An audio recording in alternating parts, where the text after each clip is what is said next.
morning, Morai Rabotai, we are continuing on Masechet Avodah Zarah, and we are on Daf Yudalad Amud Bet. We started the Mishnah on the bottom of the Amud. Today's Amud is being learned. Neschud Yoshua ben Diana, Bat Rivka, Merashe ben Asi. This Amud is also being learned. Neschud Aliyat Neshama av Sipora bat Yitzchak, and Rufuah Shelma av Yaakov Meir ben Nahid. The Mishnah mentioned something of a new isur that you cannot sell across the board behemat akah to a goy in a makom shelo na'agu. The Mishnah basically hinges it on a minhag that if your minhag is not to sell behemat akah, that means sheep and goats, to a goy, then you can't sell it if it's a minhag of your makom. And if it is a minhag of your makom to sell it, then it's muta. So if your place doesn't sell, asur. If your place does sell, now this seems on its face level that it's a isur of minhag. If you have certain things like in Tisha B'Av, if it's mutar to work or not mutar to work based on minhag. You have a whole sugya in Masechet Pesachim, Daf Nun, the sugya known as Bnei Bishan, that they accepted upon themselves not to work on Erev Shabbat, for instance. A minhag. The Gemara is going to have a lot of trouble with this in just a moment, but it seems from the Mishnah that it depends on minhag. There's no isur in per se. And then the Mishnah said that be'ema gasa, a larger animal like a cow, you cannot sell, period. Does not depend on the makom. You cannot sell in be'ema gasa to a goy. And we mentioned the problem being for Shabbat when you lend your animal to somebody else and they work your behemah on Shabbat. It's your problem because Adam metzuveh al shvitat behemto. A Jew is not just commanded on himself to be shovet, to keep Shabbat, but your animal also has to be shovet, can't be working on Shabbat. So then, therefore, it will become a problem. Hence, en mochrin lahem be'magasa, agalim v'seyachim, shelemim v'shvurim. Doesn't make a difference if they are healthy, if they're broken, if they are young donkeys or calves, or they are completely mature and adult. It's all asur. Rabbi Yehuda says, no, if it's broken, it's mutar. Matir b'shvura. And then we have the chidush of Ben Betera that says that's only for donkeys and cows, but for a sus, for horses, that would be mutar. And we briefly explained this. Now let's see the Mishnah, the Gemara. Lememra de isura leka minhaga hudeika. You want to suggest that it's only a problem of minhag and it's not asur? You're missing another piece of Mishnaic work later on. Says the Gemara, Hecha denaig asur. Then it's nahuk. Hecha denaig heter nahuk. Wherever they have a minhag to prohibit this, then it's asur. Whenever they don't have a minhag to prohibit it, it's mutar. Is that what you want to suggest? Says the Gemara, urmini. It's shver, you can't say that. We're going to have this later on in the Gemara, that you can't have your behemah in the pundekaot of Ovdei Kochavim. You can't just leave your behemah with a goy. And the problem with it is mipenesh chashudin al haraviyah, because they are suspected, unfortunately, on immoral behavior, even with cohabitation with animals. So therefore, you can't do it because it's lifnei aiver lo titen michshol. You are putting a stumbling block in front of the goy. So you see from here, that does not differentiate makom shenahagu, makom shelo nahagu. It seems to be across the board asur, says the Gemara. Amar Rav answers and says no. Makom sheitiru limkor, hitiru reached. Our Mishnah is referring to a place that the goyim are more mukdar barayot, they are higher class goyim. They don't do these types of things. They are not chashud on arayot. And hence, because the goyim of this makom are not suspected on cohabitation with animals, mutar. It's mutar to sell it to them, to give it to them. But a place that the Mishnah later on, the Gemara and Daf Chaf Bet discusses that's asur to leave your animal in pundekaot of akum. That is talking about the case that the goyim of that region are more suspected on this immoral behavior and therefore is asur. Now this is what Rav says over here. We will see in a few lines into the Gemara that Rav also has retracted this psak, and it doesn't necessarily depend on that. We will see that a goy, when you sell them an animal, they are not suspected to do these types of things with their own animal that they own. They would do it perhaps if the animal is not theirs and it's just laying around in the pundekaut of akum, because they don't care, it's not their animal. But they're not going to do it with, that's, we will see that as the maskana of the Gemara, in which case, when you come back and think about the setup of the Gemara that we just had now, you don't have to say it depends on the makom. You could say in every place, basically, you could sell it to them, but you cannot leave your animal in pundekaot shel akum, and there's no stira between the two Gemara. So says the Gemara, at least according to the Rav. Of course, our Mishnah says that it depends on the minhag. So says the Gemara, Makom she'asru leyachet, last line, asur limkor. That later Gemara in Daf Chaf Bet speaks about a place that the goyim are not so moral, and therefore it's a problem to leave your animal over there. So says the Gemara, top line of Tetvav Amud Aleph, V'Rebbi Eliezer Omer, af b'makom she'asur leyachet mutar limkor. He holds that even in a place that you can't leave your animal together with a goy alone, still you could sell your animal, be'emat daka, your sheep and your goats to the goy. My ta'ama, why? Oved kochavim chas al behemto shelo te'aker.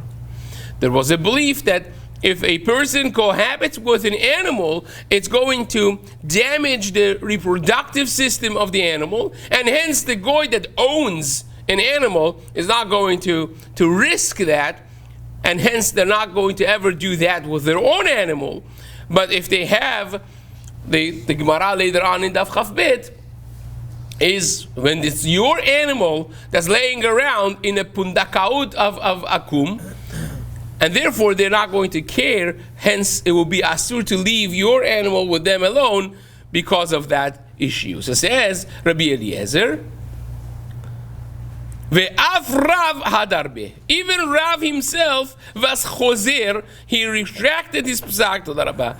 He was choser, the Amar Rav Tachlifa, Amar Rav Shela, because Rav Tachlifa said in the name of Rav Shela bar Abdimi, Mishmet Rav in the name of his Rebbe Rav, Oved kochavim chas al behemto shelo ta'akir. That a goy cares about his animal not to become akar, not to lose their ability to reproduce, and therefore they will never be with their animal if they own the animal. Fine. So that's about the first part of the Mishnah, of selling your behemat daka, the smaller animals, the sheep, the goats, to the goyim. How about the isur of selling your cows and your donkeys? That the Mishnah said it's across the board asur. Now the Gemara is going to have a lot of trouble with that Gemara, with that Mishnah. Ubekol makom en mochrim be'magasa, says the Gemara, my tama. What's the reason that you can't sell your behemah gasa to a goy? And the Gemara says, the reason is because Nehi de lerevi'ah lo chashinan, we are not concerned about cohabitation, we're not concerned about revi'ah. Mavid bah melacha. The reason is because the goy is going to work this animal on Shabbat. Now, you don't work small animal. You don't put loads on a sheep or on a goat. So that was not the issue before, but on a larger animal, they are pulling the plow or carrying masa, loads, that becomes the problem. And if you give your animal to a goy and they're working with your animal on Shabbat, that's a problem for you. So the Gemara says, V'navid, what's the problem? Let him work the cow to death. Who cares? It's not yours anymore if you sell it. Remember, what's the issue of the Mishnah? You can't sell a cow to a goy. The Gemara says, I don't get it. Why can't you sell your animal to a goy? Well, because he's going to work. It's not yours anymore. You sold it to him, it's his. He could do whatever he wants with it. If he works it on Shabbat, it's not yours. So says the Gemara, Kevan de Zavna Kanye. Once you sell it, he has acquired it. And therefore, there's no problem if he works it on Shabbat. The Gemara says no. Gezerah mishum she'ela u mishum schirut. Says you're correct. If you would sell it to a goy, then it would be no problem because he has acquired it. It's his animal, as you said. No problem. But if you're allowed to sell, then you're going to come to also rent it to a goy, right? If you rent it to a goy, or if you lend it to a goy, that becomes a problem. Umishum she'ela umishum schirut.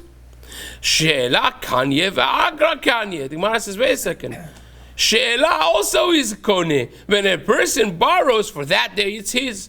Certainly when you are paying money to rent it, it's going to be his. So it's not your responsibility if he's going to work with it during the course of the time of she'ela and schirut. So what's the problem with that? Now Gemara is going to accept this argument for the wild being. Gemara is going to suggest a different answer. But the Gemara is going to come back to this and actually say that she'ela and schirut lo kanye. It's not koneh. So we're going to actually discuss this in further lines in the Gemara. So says the Gemara, El amar Rav bereh de Rav yeba gezerah mishum nisyoni. Gemara says, you know what? It's not because of rentals and borrowing. It's because of nisyoni. What's nisyoni? It means like this. The zimnin, the zavna nihare samuch shkiat chamad ba'al shabbata. Sometimes you're transacting with the goy, selling this animal right before Shabbat as Friday is finishing and you're stepping into Shabbat. And as he's about to buy it, he says, you know, let's just try it one last time to make sure this animal is healthy. And he has put a whole load on the animal. And it's your animal, so he's sensitive to your calling and to your voice, right? And hence, Sham ale lekaleh ve'azla mechamate. The animal is going to hear the Jewish owner's voice, and he's going to start walking. And the Jewish owner actually likes this to happen right now because he wants to prove, right? Subconsciously, he wants to prove to the goy that my animal could even carry this heavy load that you put on him.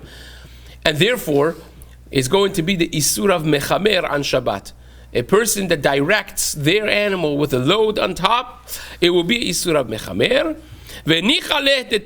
He is happy that the animal is going because of his voice. That will be Isur of Mechamer. Guiding your animal with the load on it on Shabbat, which would be a problem.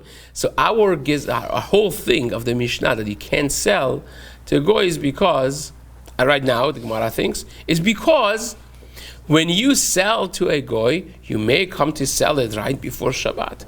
And if you sell it right before Shabbat, then this whole thing may happen, because that's a pretty normal thing to happen when you are actually transacting an animal, right? It's like selling a car and you want to go for a test drive, right? So this is the test drive of the donkey. You put a whole load on them and you say, try to carry this one, right? And then the donkey hears the owner and goes. A person that does the Isur of Mechamer will be a chiyuv deoraita. So it says the Gemara, Matkifla Rav Shesha bereh de Rav Idi. He asks a question, V'sechirut mikanya.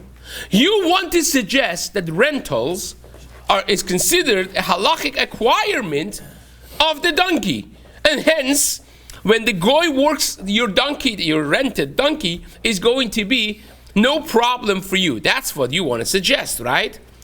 V'hatanan, you're missing a clear Mishnah later on in Masechet Avodah Zarah and Daf Chav Aleph Amud Aleph. The Gemara says, the Mishnah says, Ve'af b'makom she'amru lehaskir lo lebet dira amru. There the Gemara is discussing whether or not you could rent a property to a goy.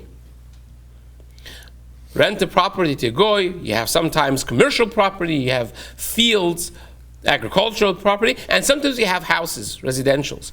The Gemara says even in those places that's mutar to rent, not for residential. Why? Because the goy is going to come. What's the first thing he brings to your house?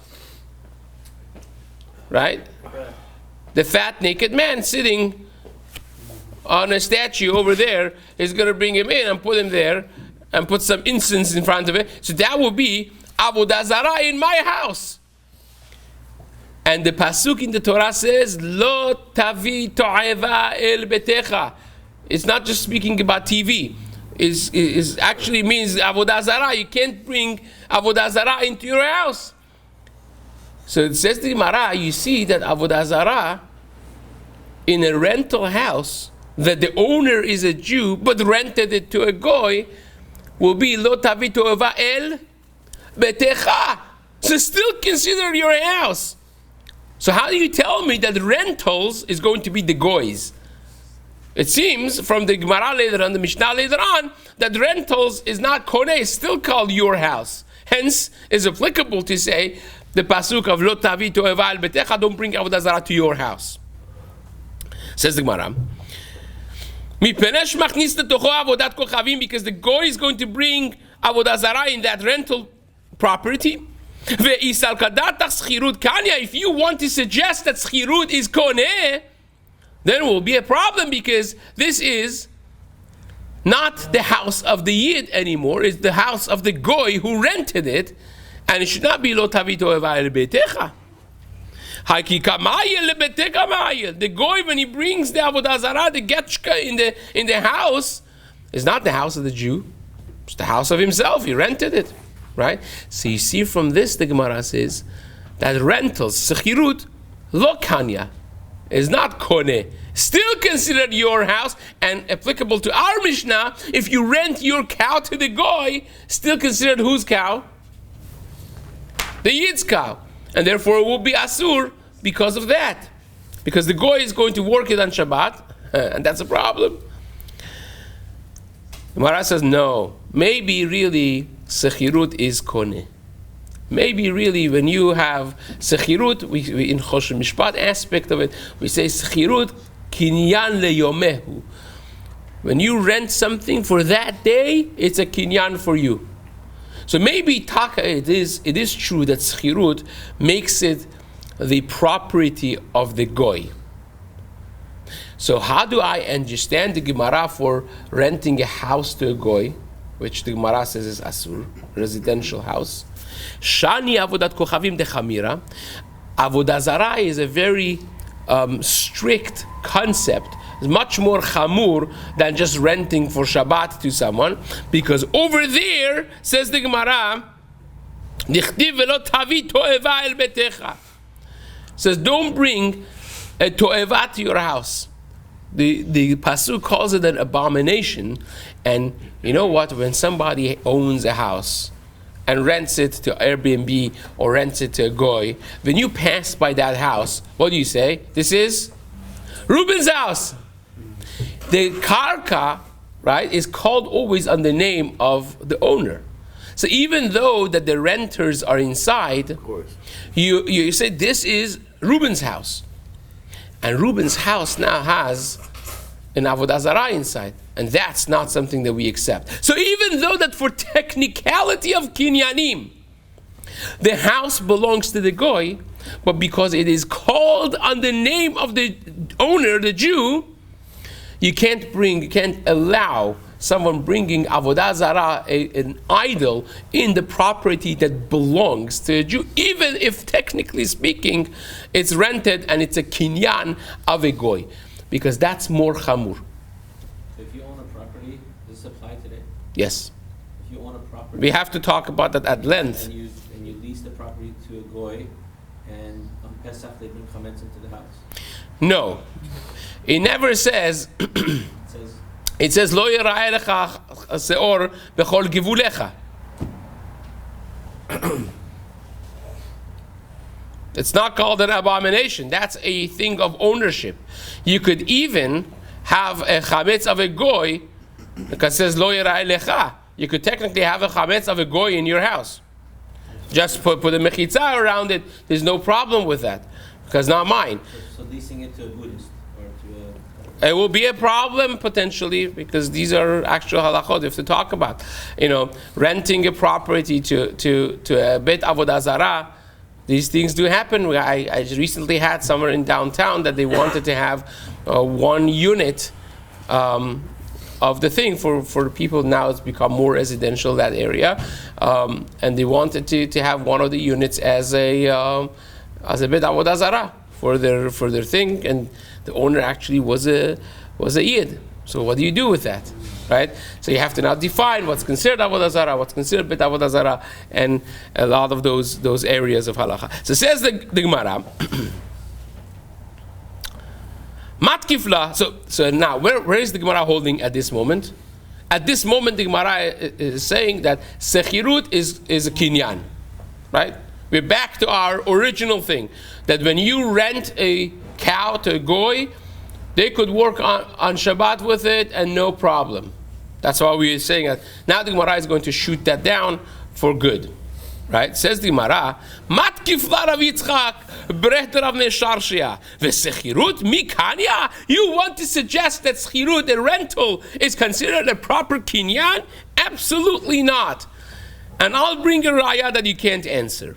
V'hatenan, we learned in a Mishnah in Masechet Terumot Perek Yud Aleph, Yisrael shesachar para mikohen yachilenu karshine teruma. If you are a regular Jew renting a cow from a kohen, you can feed this animal karshine teruma, even though that to your own flock, to your own cow, you can never feed them karshine teruma. Teruma is for kohanim. But to this one, you could give karshinet teruma, no problem. Ve'kohen shesachar para mi Yisrael, and the reverse also is true, that if a kohen rents an animal from a regular yid, afal pishe mezonotea alav, even though that now he is obligated to feed this animal. And you would have suggested perhaps that if I am obligated to feed this animal, I could feed whatever I eat myself. Says the Mishnah, absolutely not. You cannot give this animal karshinet teruma. But that even though that you are a kohen, and for you this is a normal food, this is an animal of a regular yid that cannot eat teruma. It's not the property of a kohen. So says the Gemara, Lo yachidena karshinet teruma. V'yisal kadatach sechirut kanya. If you say that for the meanwhile, when I am renting this animal, it is mine, so then why can't the kohen give karshinet teruma to this animal? It's considered his animal for today.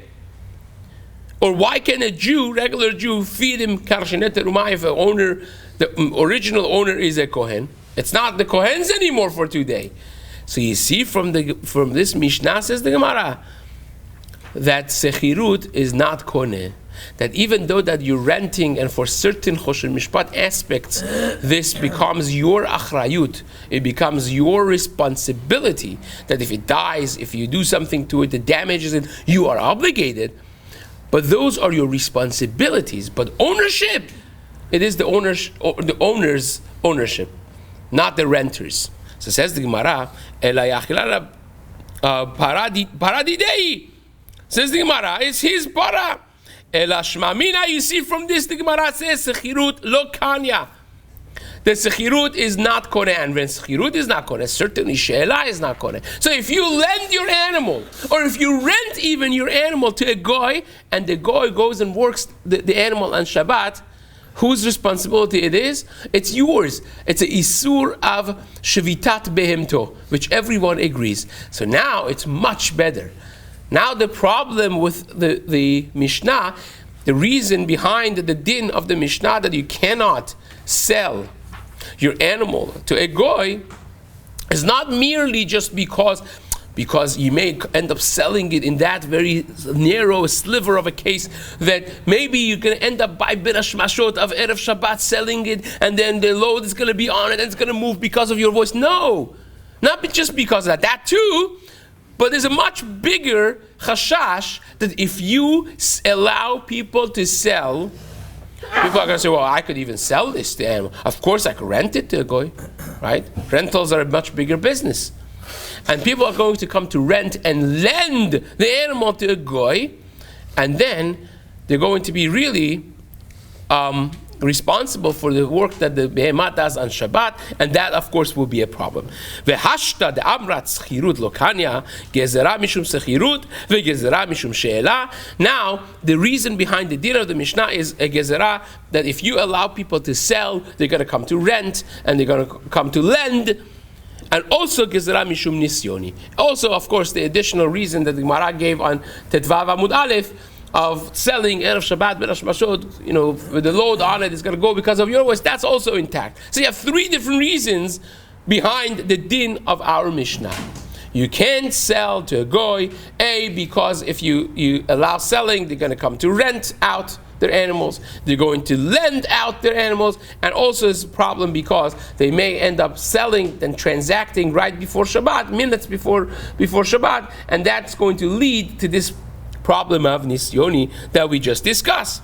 Rav Ada Shara lezavuni chamra ayada de safsira. Rav Ada said, you know what? I have the best loophole. You know what the loophole is? You told me three reasons for why you can't sell to a goy. But if you use a middleman, that middleman doesn't have any of these issues. So if I hire you as an agent to sell my animal, that should be mutar. Why? Let's go through all the reasons. Says the Gemara.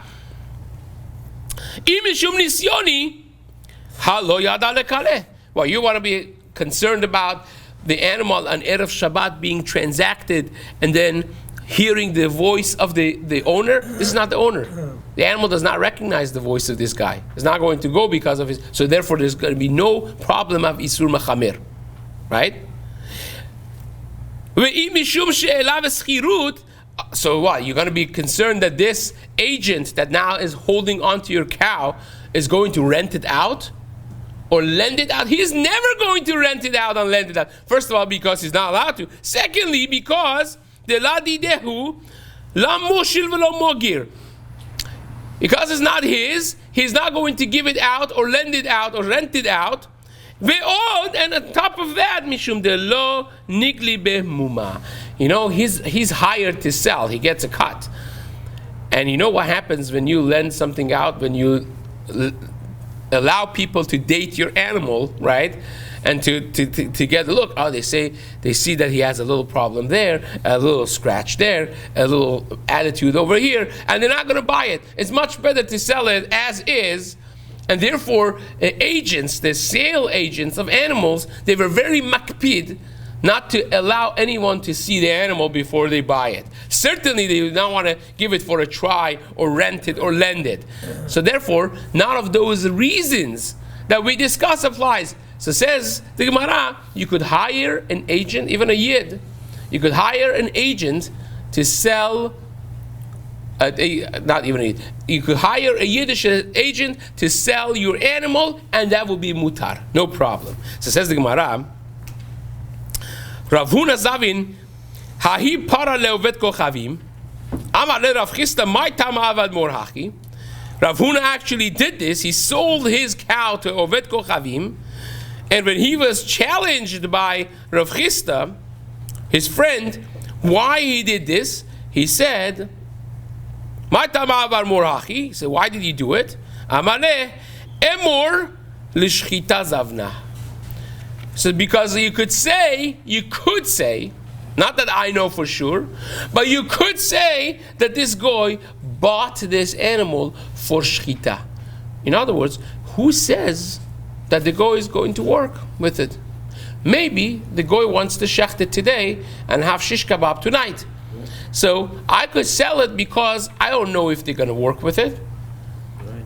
They may actually want to, want to shecht it and eat it. So the Gemara is going to challenge this and go through the whole thing of Vesek. You're selling it, and how do you know even that you could say that because he possibly could do something mutar, then it's going to be completely mutar? That's the next Amud of the Gemara, a fascinating sugya Bezrat Hashem that we're going to continue in the days to come. I like that.